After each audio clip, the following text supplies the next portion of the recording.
Did the British Prime Minister David Cameron really want Britain to leave the EU?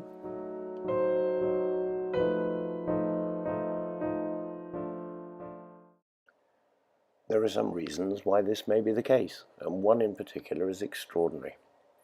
It may seem a little difficult for citizens of other countries to understand, but it is possible to be a British citizen but lose the right to vote. Don't think that you must be a criminal, have dual citizenship, or have some other taint on your character to be in this group. You only need to live abroad for long enough. And even living in the EU is enough for you to be considered no longer eligible to represent your view in British politics. There are many British citizens living in the European Union, and many of these will undoubtedly be supporters of the EU.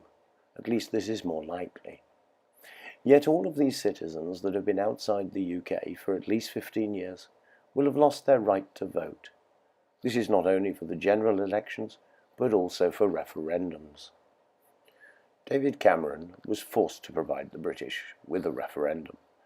A new and extreme political party had come on the scene and had found traction with a significant portion of the country.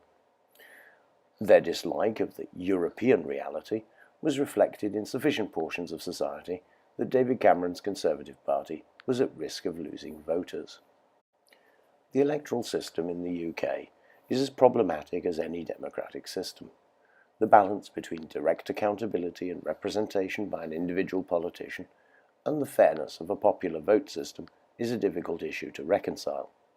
In the UK, the basis for elections is the voting regions, and you need to be a resident to participate. This, of course, introduces the problem that when a citizen has not been associated with a specific voting region for so long, how should their vote be counted?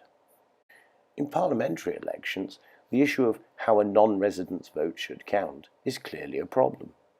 But the rules removing voting rights in national elections also remove the right to participate in a referendum, even though the issue of residency would pose no problem with counting the vote. Considering Cameron wished to win the vote, and that the British around Europe working and living are dependent upon the free movement of people, it seemed idiotic that the referendum limitations on voting for this specific issue were not lifted. Indeed, in 2016, an exception was made for Gibraltar, allowing its residents to participate in the vote. So either Cameron didn't think, or he didn't really want to stay in Europe.